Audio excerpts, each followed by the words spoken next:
verso muy conocido. Romanos capítulo 1, versículo 16 y 17, donde dice lo siguiente: el poder del evangelio. Porque no me avergüenzo del evangelio, porque es poder de Dios para salvación a todo aquel que cree, al judío primeramente y también al griego. Porque en el evangelio la justicia de Dios se revela por fe y para fe, como está escrito: mas el justo por la fe vivirá. Amén.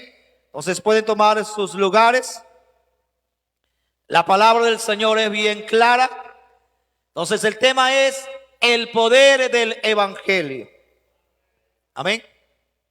Los dos versos que leímos está haciendo referencia que el evangelio tiene, podríamos llamar, un elemento esencial. ¿Cuál sería ese elemento esencial del evangelio? La fe. Cuando hablamos del elemento esencial, estamos hablando del motor que genera, o que en este caso da la creencia de algo o de alguien. Más o menos es para que nosotros entendamos lo importante que es la fe. Imaginémonos una persona.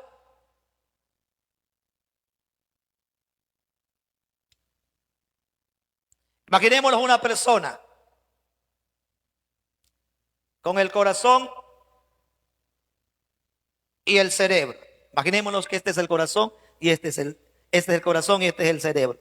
Entre los dos órganos, ¿cuál de los dos sería el más importante? Claro que hay algunos otros órganos más que son importantes para el cuerpo, porque si no, no pudiese funcionar. Pero entre estos dos, ¿cuál es vital para la vida? Para entender mejor. El corazón. ¿Por qué el corazón es vital para la vida?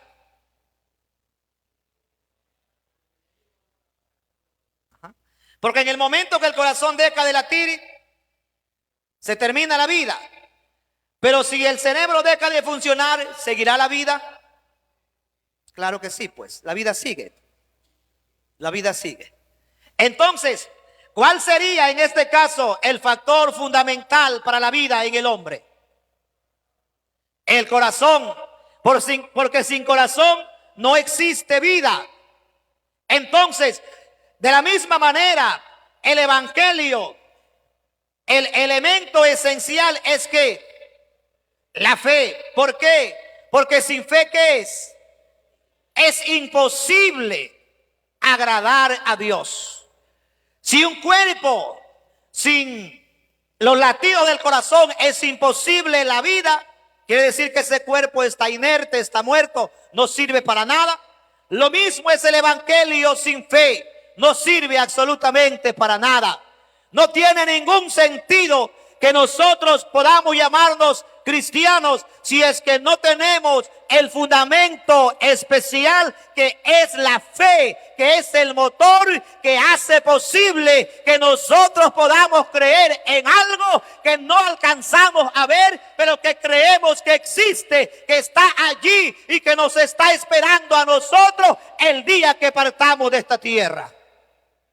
Entonces, lo que el apóstol Pablo está escribiendo a los romanos, Pablo está diciendo claramente, dice, el poder del evangelio, y está escribiendo allí claramente y está diciendo en el versículo: porque no me avergüenzo del evangelio, porque es poder de Dios para salvación a todo aquel que cree, al judío primeramente y también al griego. ¿Por qué hará mención al judío primeramente? ¿Por qué dirá primeramente? Primero.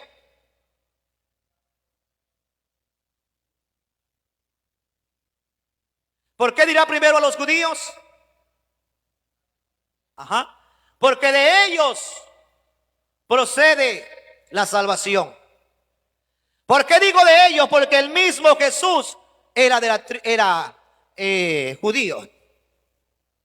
Entonces por eso es que la Biblia habla de león de la tribu de Judá, haciendo referencia a Jesús. ¿Por qué? Porque él también fue, en cuanto a la humanidad, de la tribu, de una de las tribus en este caso, de Israel. Entonces, ¿y por qué refiere ahora y dice, y también a los gentiles? ¿Por qué también a los gentiles? ¿Mande? Claro, también a los gentiles, porque estos, de donde proviene la salvación, ¿no es cierto? En sí la salvación no es que proviene de los judíos, pero al decir proviene de los judíos es porque dentro de estas tribus estaba el Salvador del mundo. Entonces, al rechazar ellos la salvación que proviene de ellos, entonces automáticamente la salvación pasó a otras tribus. En este caso que es una que no tiene ninguna relación en cuanto a la sangre con los judíos, que es a los gentiles. Entonces, lo que el apóstol Pablo está diciendo allí, esa salvación que era para los judíos, lo cual tienen que tener en cuenta el poder que hay en el evangelio, y aún más también en los gentiles deben de entender y deben comprender ese poder que radica en la palabra evangelio, no solamente en la palabra, sino en lo que significa o lo que compone la palabra evangelio. Porque ¿de dónde proviene el evangelio? ¿De dónde proviene el evangelio? Ajá. Entonces, el evangelio proviene de quién? De Jesucristo. Al provenir de Jesucristo, quiere decir que Él tiene un reino. Y al tener un reino, sus seguidores, ¿en dónde estarán? Si yo digo, por ejemplo, imaginémonos, le digo al hermano santo, usted proviene de Ecuador. Este es su país. Y usted está en Europa, en cualquier país de ellos. Usted está aquí. Si yo le pregunto al hermano santito, ¿de dónde es su procedencia? ¿Qué me dirá él? De Ecuador. Y si le pregunto a él, ¿dónde quieres pasar los últimos días de tu vida? ¿Qué me podría responder? Puede decir en cualquier parte. Pero ¿qué diría si esta persona procede de Ecuador y tiene, imaginémonos, la esperanza de algún día regresar a Ecuador? Si le pregunto al hermano santito, ¿cuál será su deseo? ¿O dónde quiere usted pasar los últimos días de su existencia? ¿Dónde me diría usted? ¿Dónde? En Ecuador. ¿Por qué diría usted en Ecuador? Porque ese es mi país, dice él. Porque esa es su procedencia. Quiere decir que su familia, ¿dónde está? En Ecuador, pues. Sus raíces, ¿dónde están? En Ecuador. Si el evangelio proviene de Jesucristo, ¿dónde están las raíces? ¿O dónde está en sí, podríamos llamar, el lugar donde habita Jesús?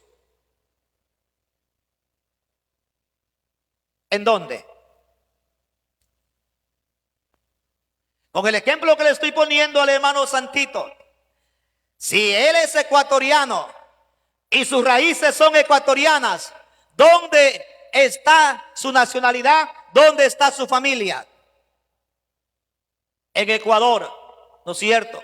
Si el evangelio procede de Jesucristo, si el evangelio procede de Jesucristo, ¿en dónde está el lugar que le corresponde a Jesús? ¿En dónde?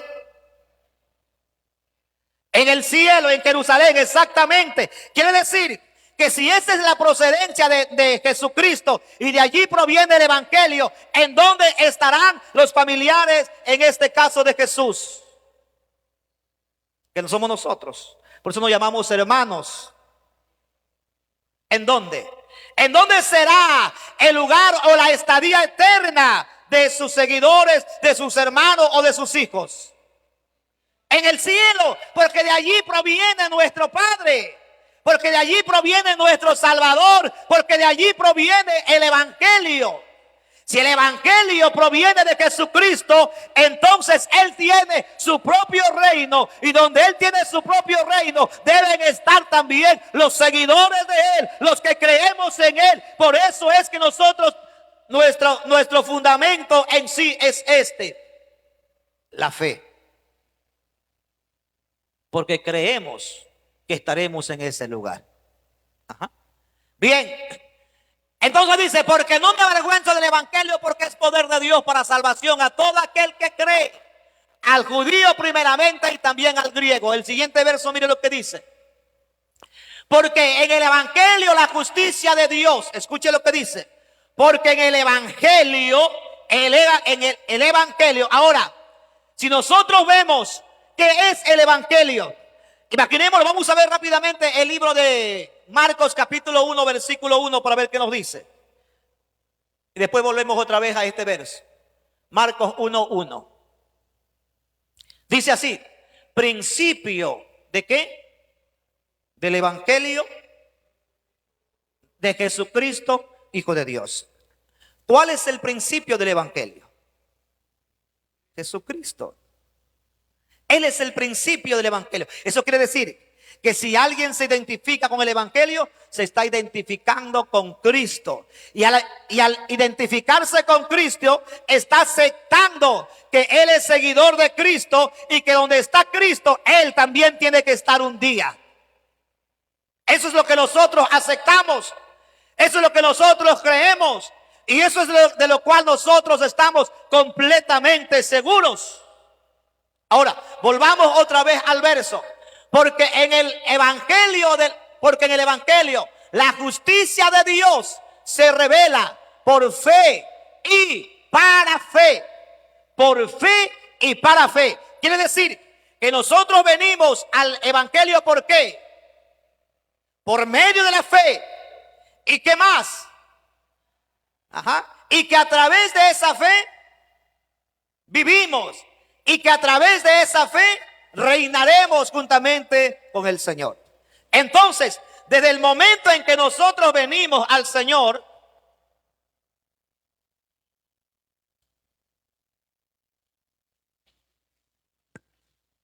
por ejemplo, alguien puede decirme, sí, yo vine al evangelio porque alguien me habló.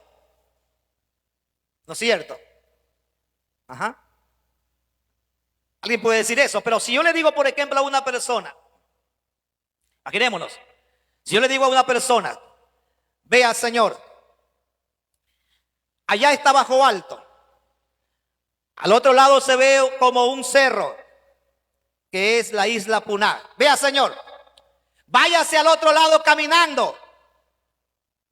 Y si el hombre se va caminando en el mar, supuestamente, y está a punto de ahogarse y lo salvan, ¿qué dirá el hombre? ¿Qué excusa pondrá para haberse ido a querer ahogar allá? ¿Qué va a decir? ¿Qué va a decir el hombre? Si el que lo salva y le pregunta y le dice, oye, ¿por qué te vienes nadando hasta llegar a Puná? ¿Qué le va a decir el hombre? El que se está ahogando, ¿qué le va a decir? A ver, dígame, ¿qué le va a decir? Le va a decir, no, es que don Rubén me dijo que vaya caminando y que iba a llegar. Es loco. Ese hombre es loco. Está loco. ¿Cómo va a llegar a Puná caminando? De seguro que se ahoga, pues. No puede llegar. Pero ¿por qué usted está aquí en esta mañana? El hombre no puede decir, oiga, yo a través de la fe voy a llegar allá al otro lugar. O porque alguien me dijo que camine, yo por eso lo hice. No, pero ¿por qué está usted aquí en esta mañana? Usted no está aquí porque alguien le dijo que Jesucristo existe. Usted está aquí porque usted cree que Jesucristo existe. Porque nadie lo puede convencer a usted de algo que usted no ha visto, que usted no lo ha palpado.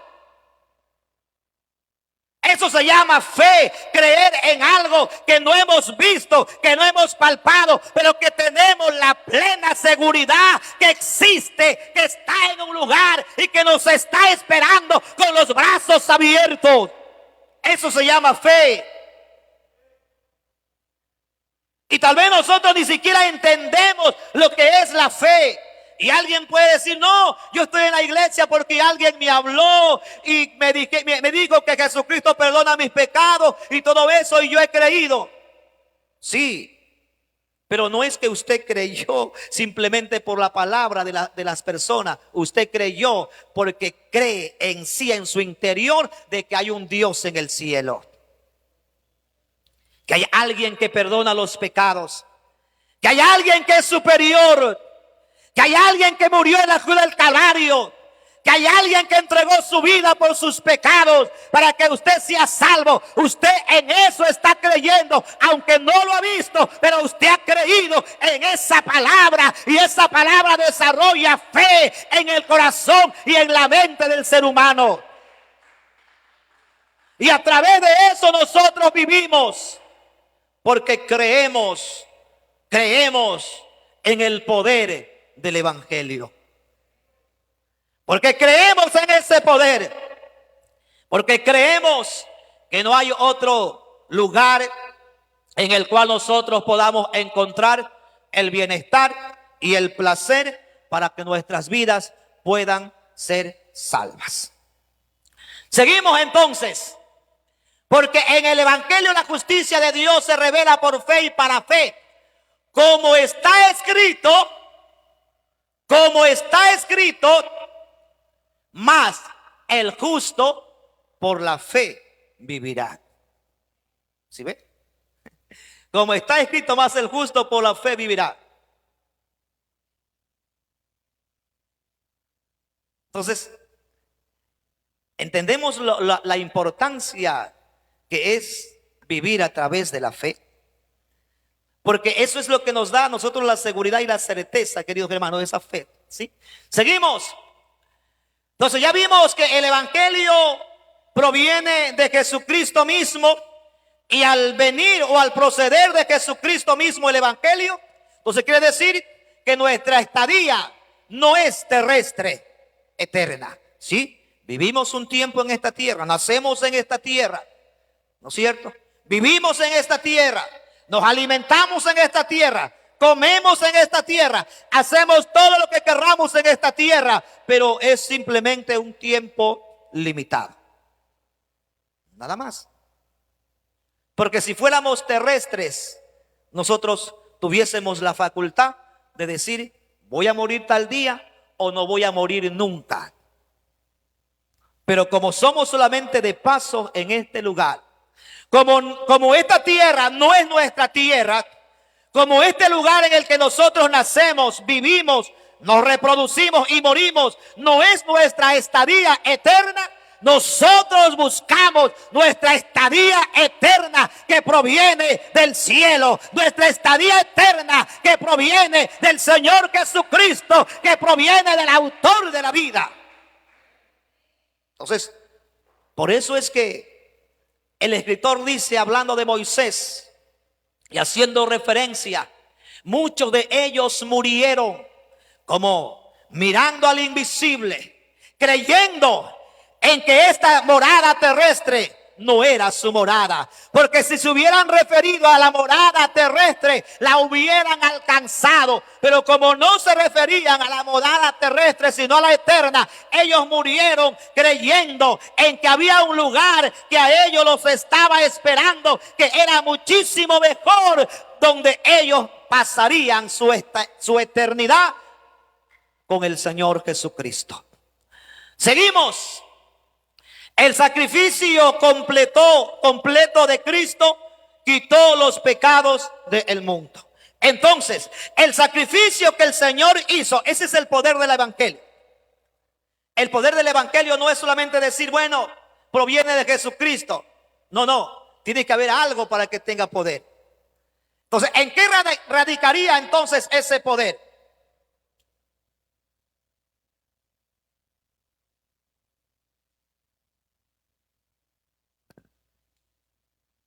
¿En qué radicaría ese poder?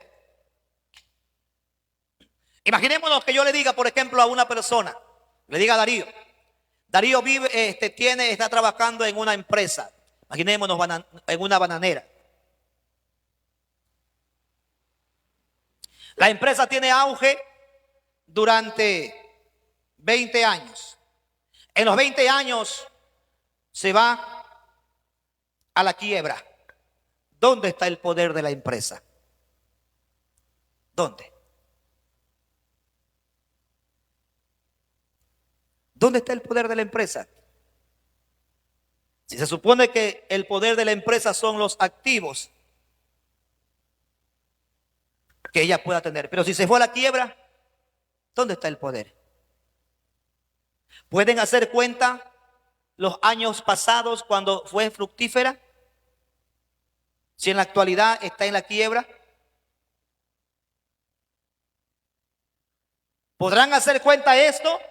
Si hace 10 años atrás era la empresa más grande que podía existir en el mundo, ¿valdrá en este tiempo que ya está en la quiebra? ¿Valdrá?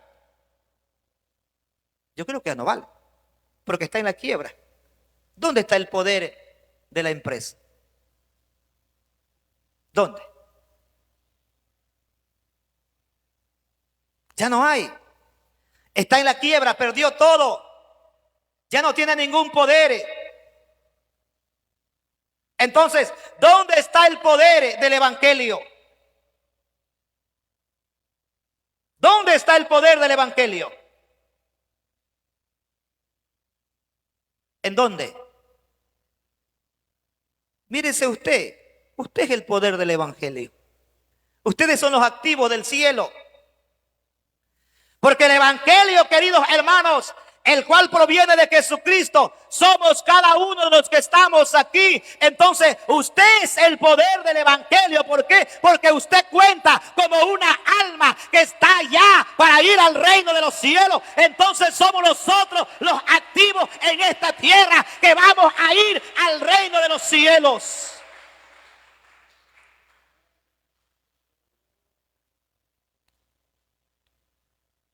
Pero no solamente eso.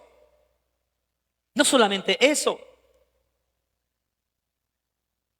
Para que el evangelio haya sido tan eficaz y tan efectivo, que debió haber sucedido algo antes. Porque no somos casualidad que estemos aquí, pues.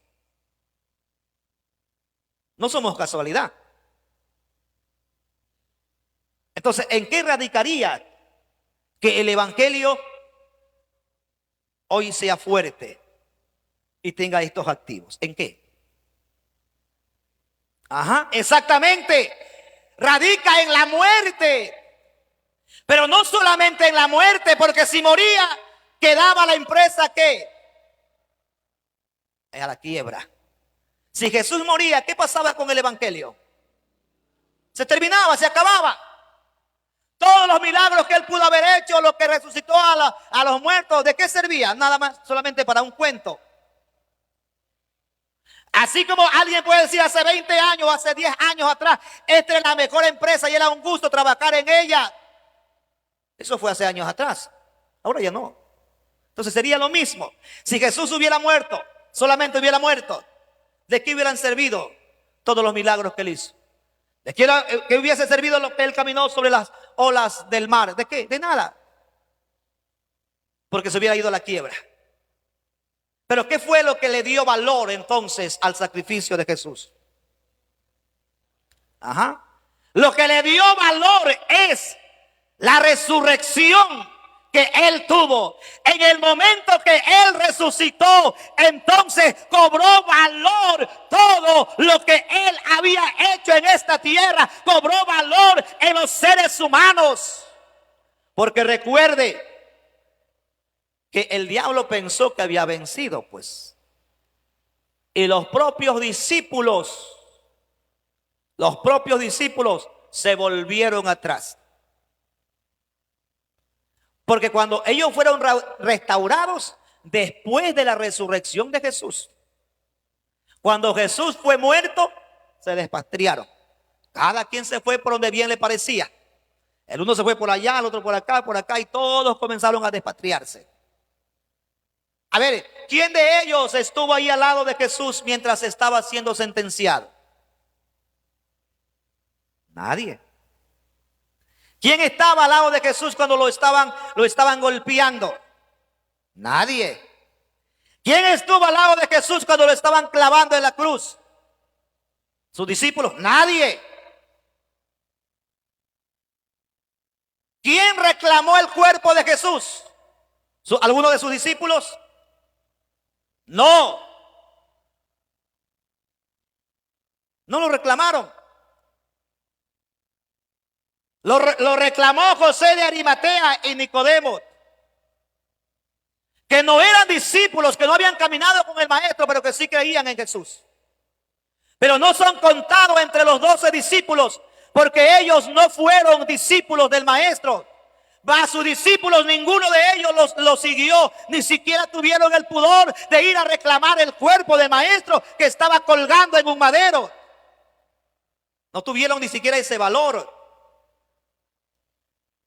Para ellos les importaba que el maestro pase en ese lugar.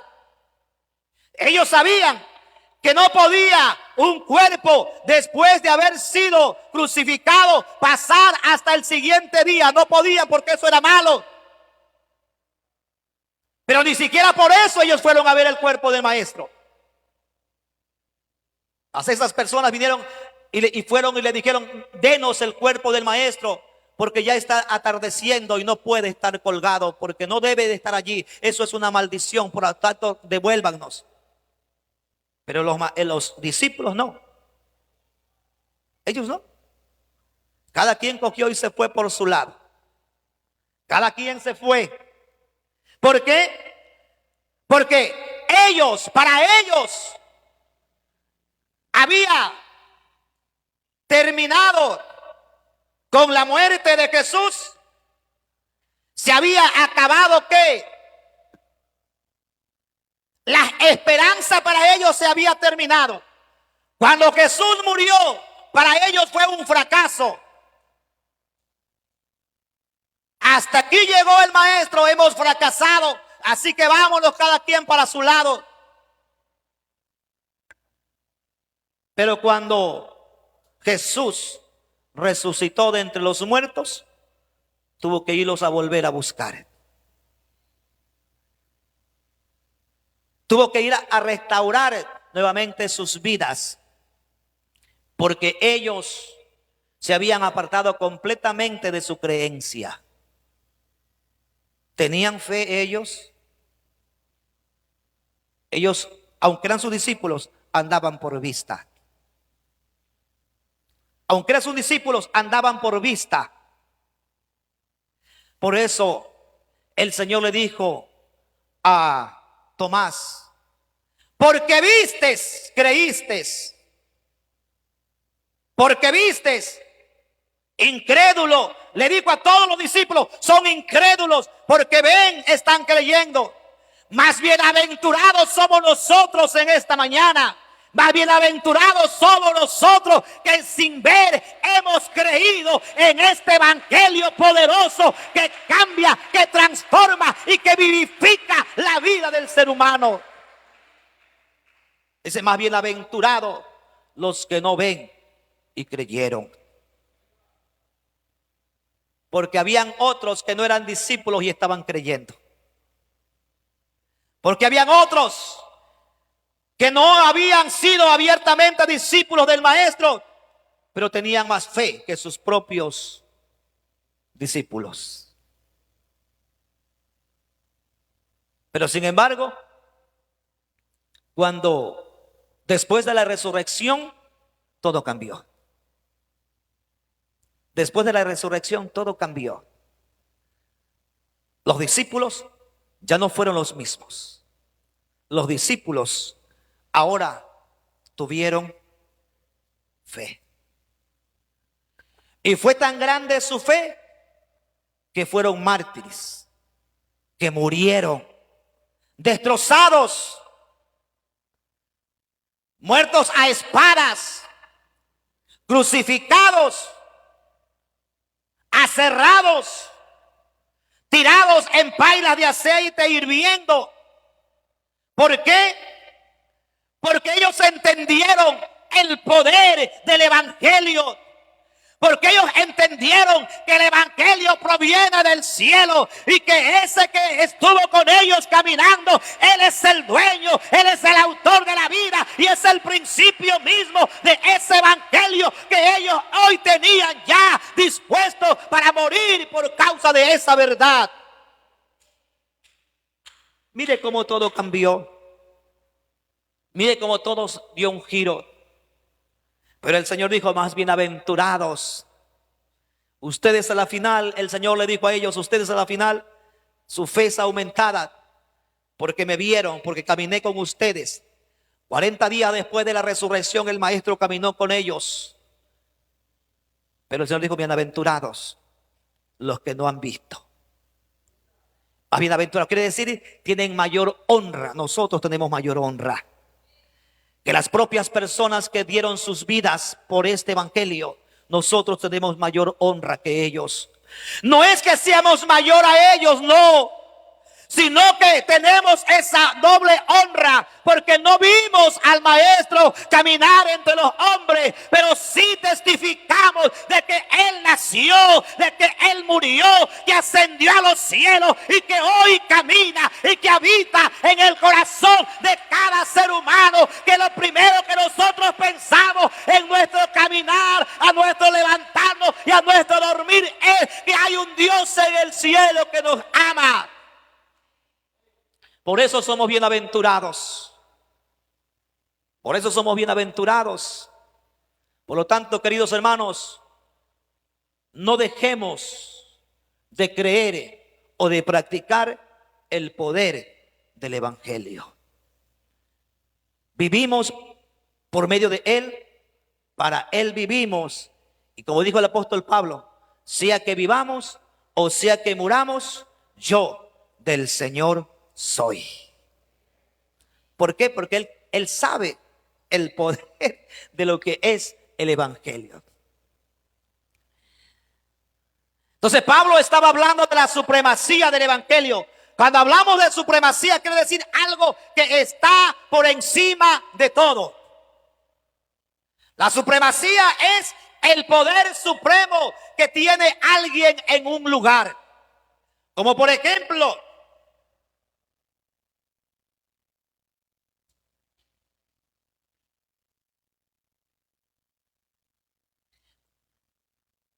¿cuál es el presidente de Corea del Norte?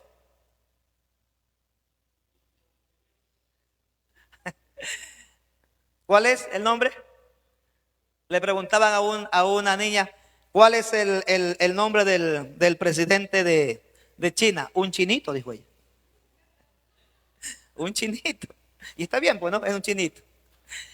Bueno, no sé el nombre, porque es un poco complicado para pronunciarlo.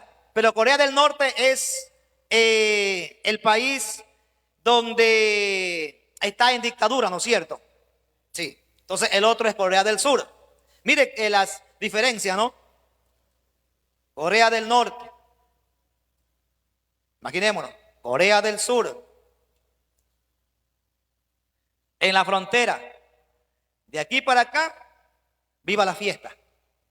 Cada quien hace lo que viene parece. De aquí para acá, si te cortas el pelo te matan. ¿Sí? Si es que no está acorde al corte que está estipulado. Pero de aquí para acá, tú haces lo que tú quieras. Es un país libre. Pero de aquí para acá, no, señor. Entonces, cuál es el supremo en Corea del Norte? ¿Ah? El presidente. ¿No es cierto? Que es un chinito. Entonces, él es la máxima autoridad y lo que se dice se hace. Ahí no se anda por las ramas. Él es el supremo. Mientras que en el otro país, ¿quién será la máxima autoridad allí? ¿Ah? El pueblo, pues. El pueblo. ¿Por qué? Porque si el pueblo dice yo me voy a cortar el pelo a mate, se lo corta. Si alguien dice allí me voy a dejar crecer la barba hasta que me llegue a los tobillos, no hay problema. ¿Quién le va a decir algo? Si alguien dice voy a salir desnudo a la calle, tal vez le digan, oiga, está haciendo mal, si no, mire que eso es indecoroso, le puede decir a alguien. Y si bueno, estoy en libertad, puedo estar como quiera. Entonces, ¿quién tiene el poder allí? El pueblo. Aquí en Ecuador, ¿qué tiene el poder? Ah, el pueblo. Porque si usted quiere se pone media o si no, no se pone. Si quiere se pone zapato, no se pone. Si quiere come o no come. Si quiere va a comprar la comida o no la va a comprar. Eso es problema, nadie le va a exigir nada. Pero en este país hay una autoridad suprema, ¿no es cierto? Entonces no se puede. Hay que regirse por las leyes que el presidente tiene. Entonces, ¿por qué pongo este ejemplo? Para que nosotros comprendamos y entendamos lo que es la supremacía, que es un poder absoluto, que nadie lo puede cuestionar. Nadie puede cuestionar. Ninguna autoridad puede cuestionar al presidente de Corea del Norte. Porque si lo cuestionan, simplemente dice, bueno, fusílenlo. Porque ni la familia se salva. Ni la familia se salva. Los tíos, primos, quien sea, si no hacen las cosas bien o no están conformes a lo que él ha dicho, simplemente lo fusilan, se acabó el problema. Entonces, ¿por qué pongo este ejemplo? Para que nosotros comprendamos lo que es la primacía. Quiere decir el poder absoluto que hay en algo o en alguien y que no se puede cuestionar. ¿Podemos nosotros cuestionar a Dios?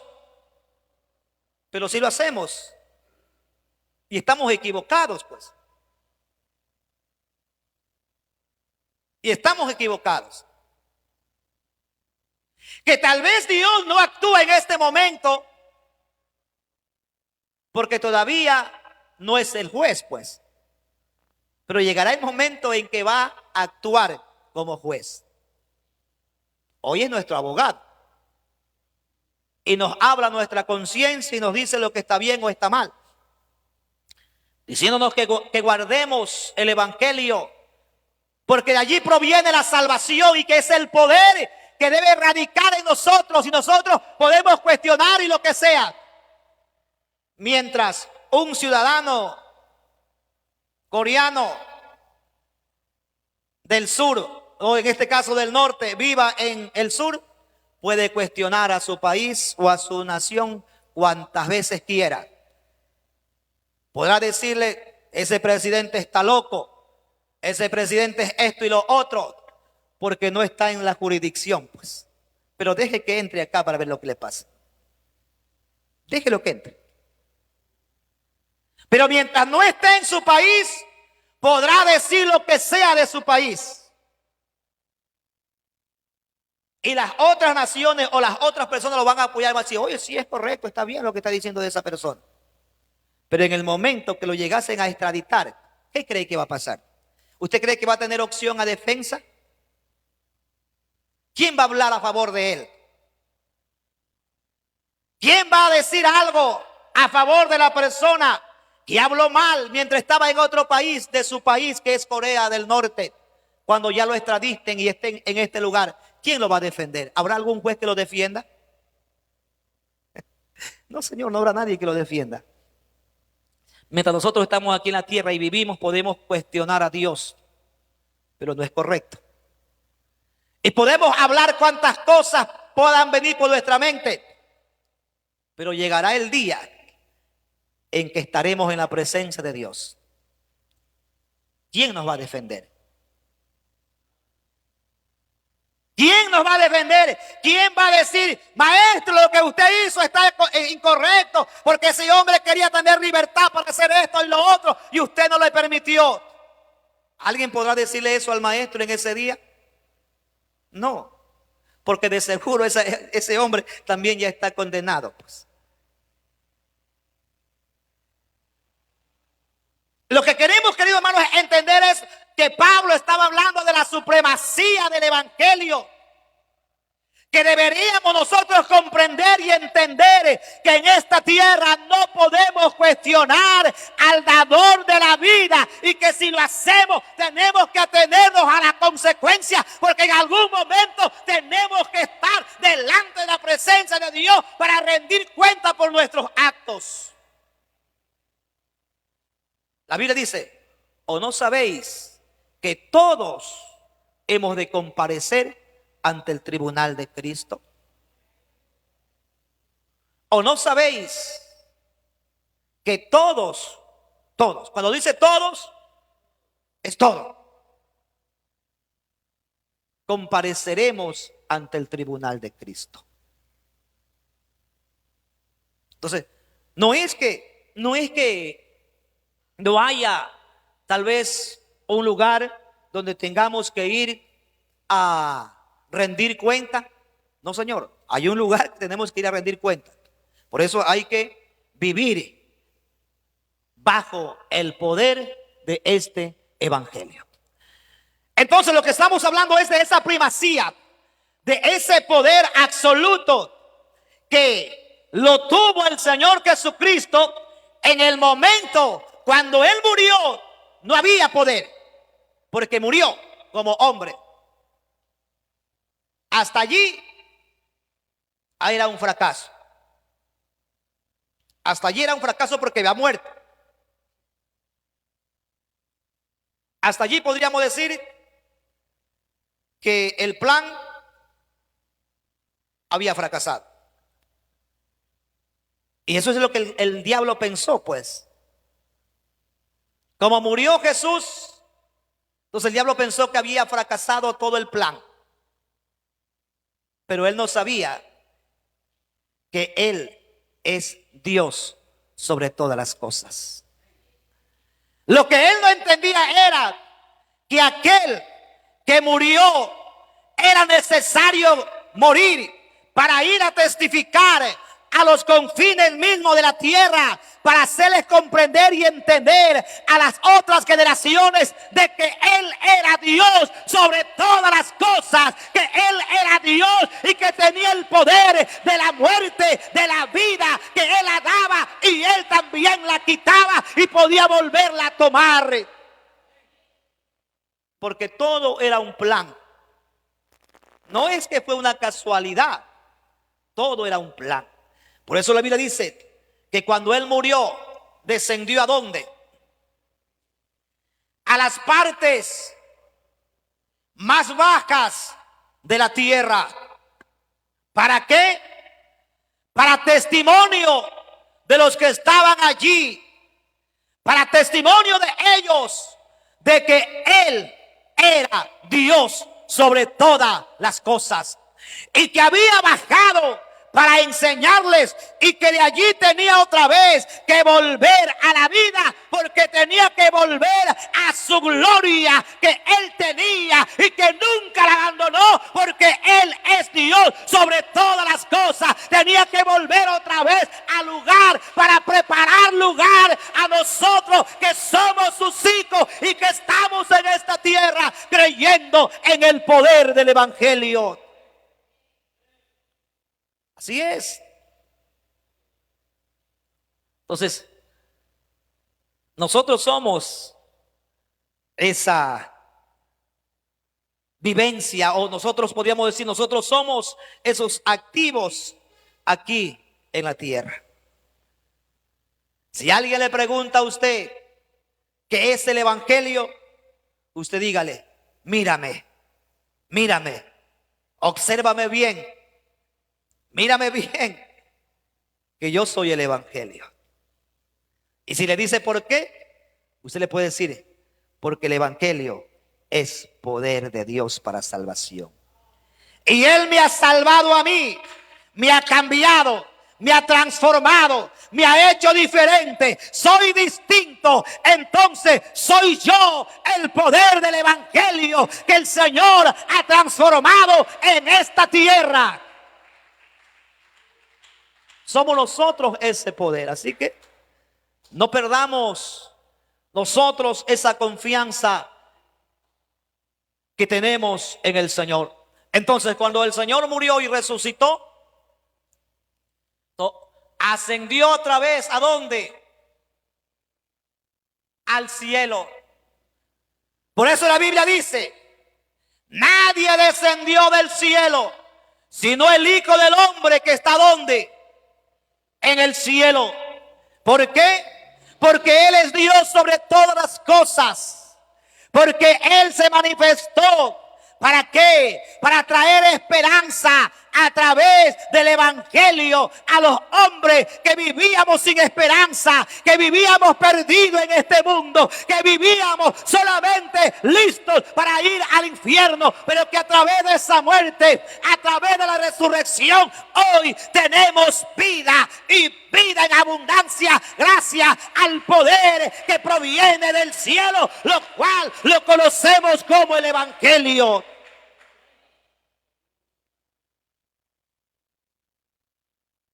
Veamos lo que nos dice el libro de Hechos, capítulo 26, 12 y 18. El evangelio tiene el poder de transformar vidas. El evangelio tiene el poder de transformar vidas. ¿Por qué? Porque una vez que nosotros recibimos a Jesucristo como nuestro Salvador, todo cambia. Todo cambia. ¿Quién era Pablo? ¿Quién era Pablo? Ajá. Antes de ser el apóstol Pablo, era Saulo. ¿Quién era Saulo entonces? Ajá. Saulo era una de las personas más crueles y más sanguinarias que existió en toda la vida. Pablo era uno de los hombres más terribles que existen. No sé si de pronto se podría haber aparecido a Hitler, porque Hitler también era judío y sin embargo hizo lo que hizo.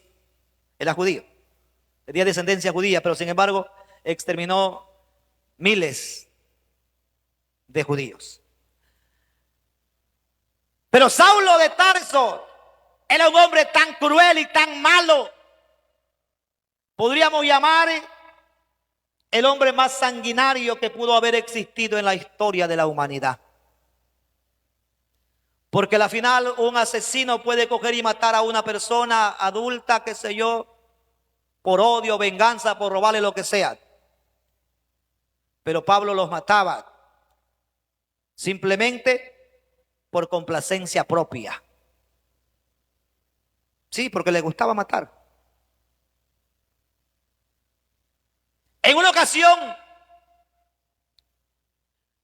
cuando los cristianos estaban siendo perseguidos, ellos hacían sus reuniones en lo que se llama catacumbas, que eran subterráneos, como que si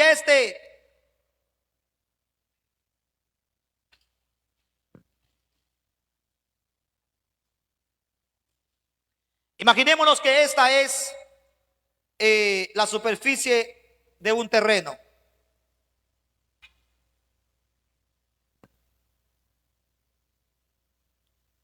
Imaginémonos que esta es la superficie de un terreno.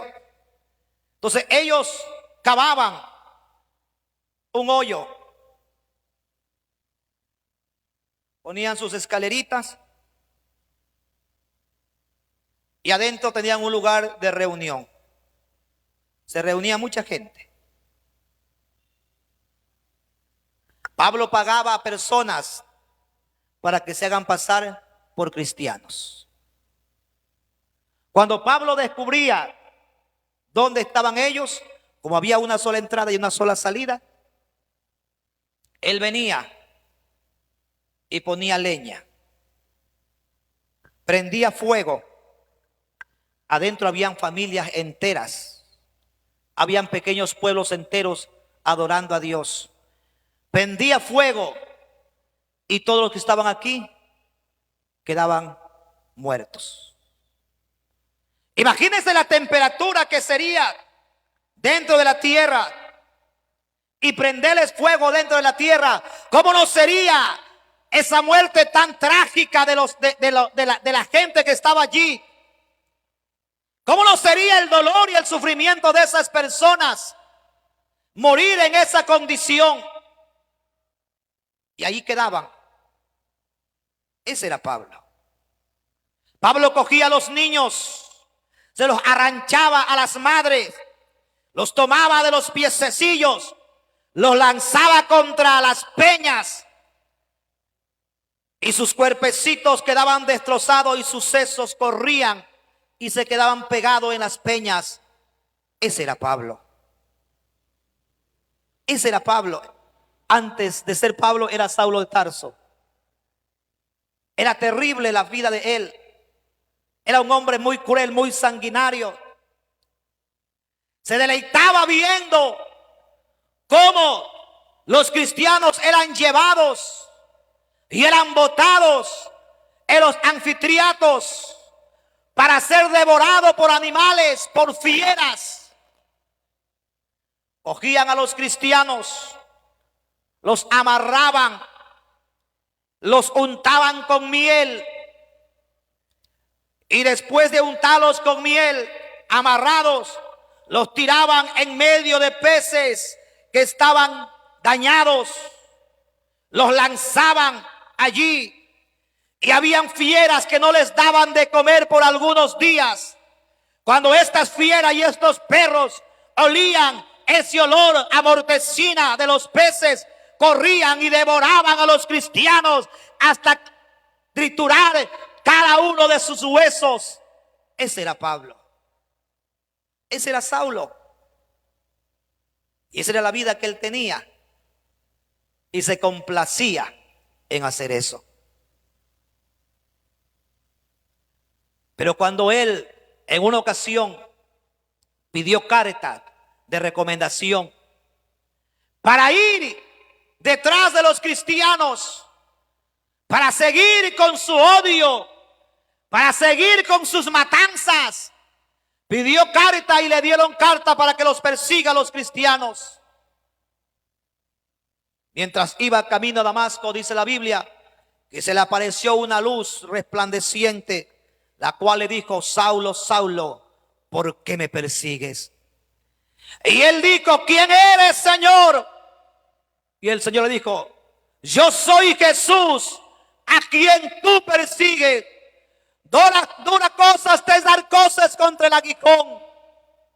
Y ahí él relata su historia, relata su conversión y explica a los magistrados quién era él antes de conocer al Señor Jesucristo.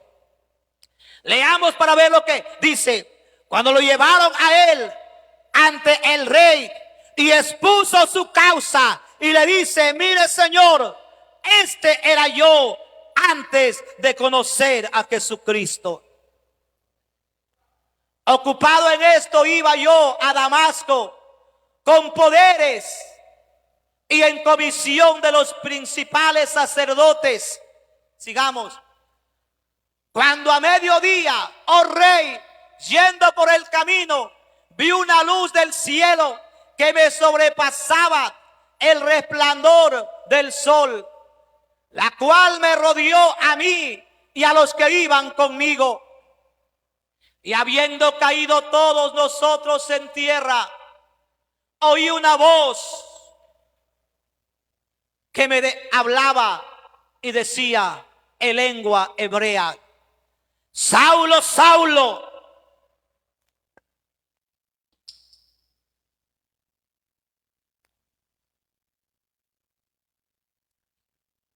Saulo, Saulo, ¿por qué me persigues? Dura cosas te dar cosas contra el aguijón. Yo entonces dije: ¿quién eres, Señor? Y el Señor dijo: yo soy Jesús a quien tú persigues.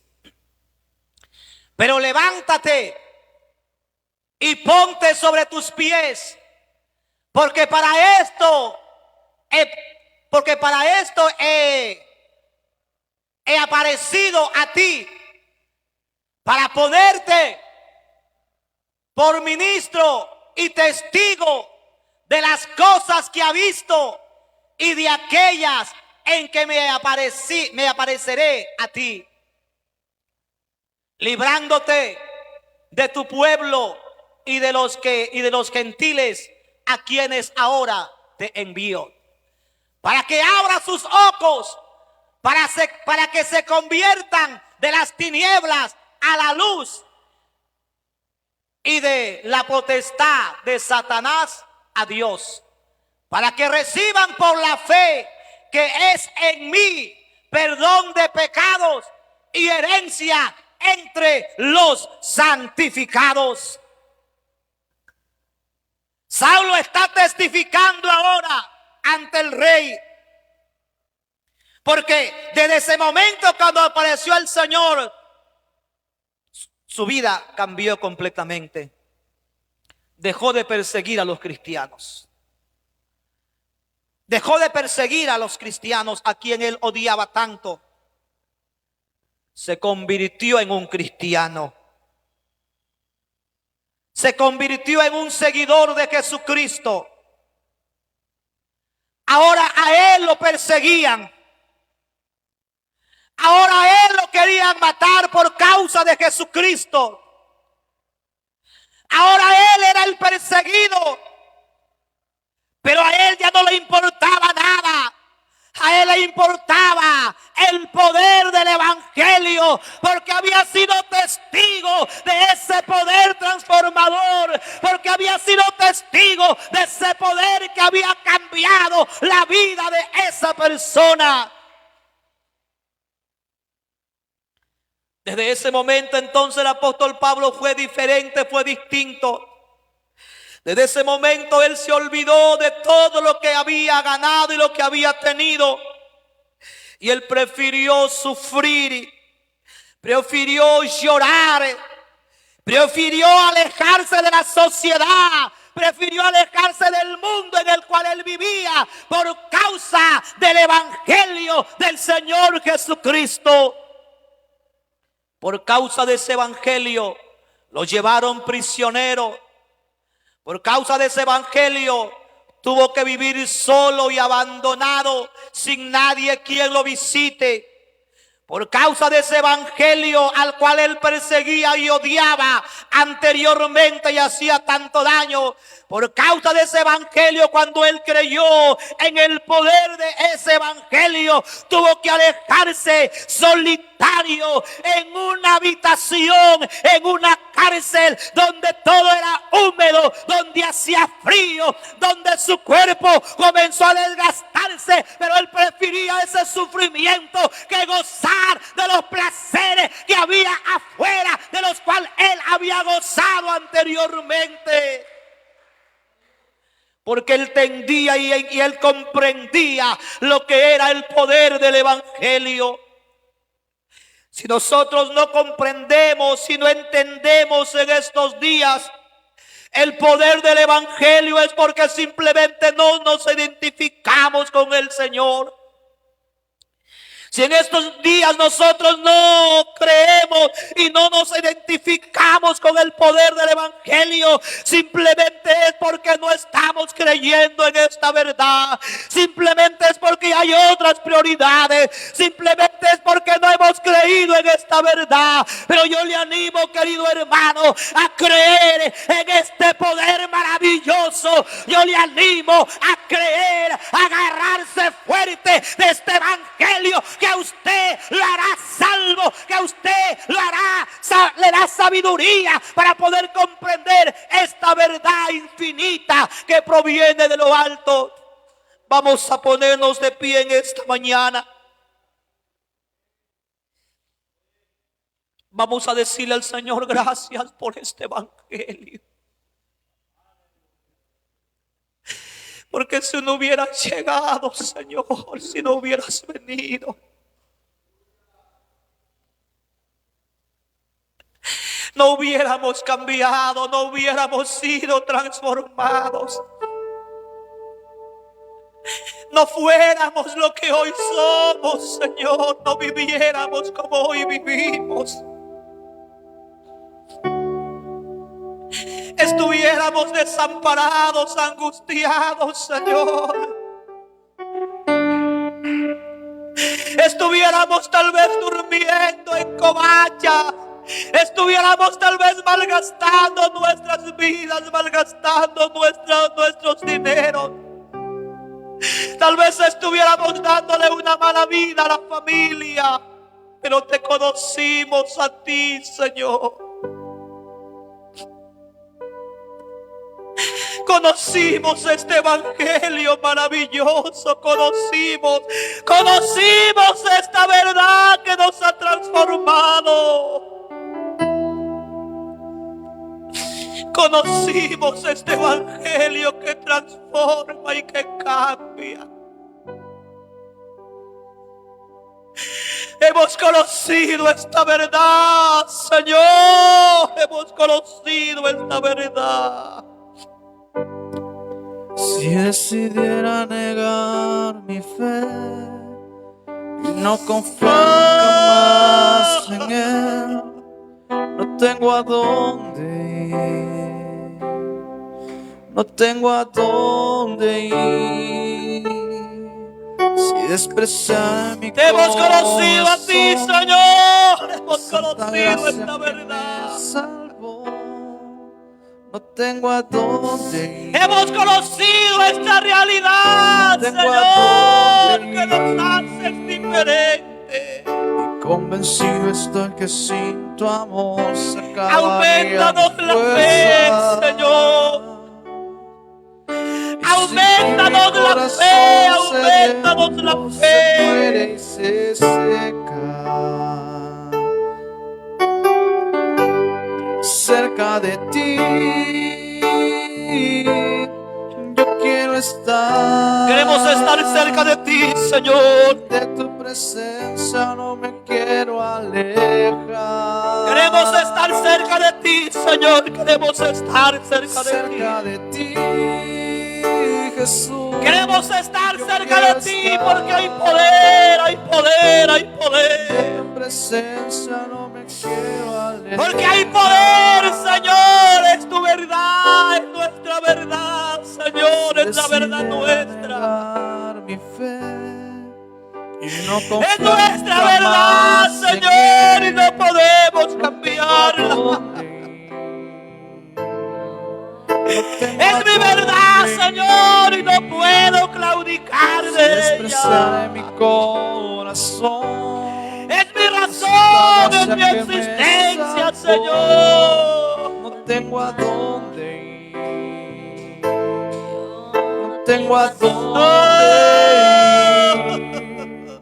Convencido estoy que sin tu amor se acabarían mis fuerzas. Jesús. Y sin ti mi corazón sediento se muere y Te adoramos. se seca. Cerca de ti yo quiero estar. De tu presencia no me quiero alejar. Cerca de ti, Jesús, yo quiero estar. De tu presencia no me quiero alejar.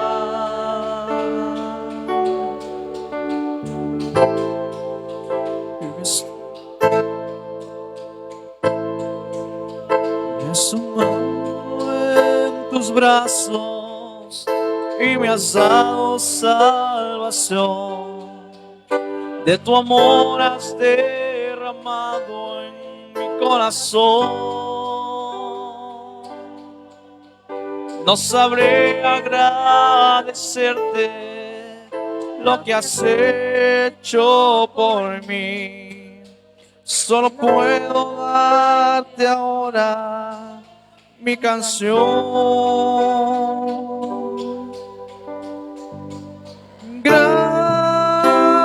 Gracias, gracias Señor, gracias mi Señor Jesús.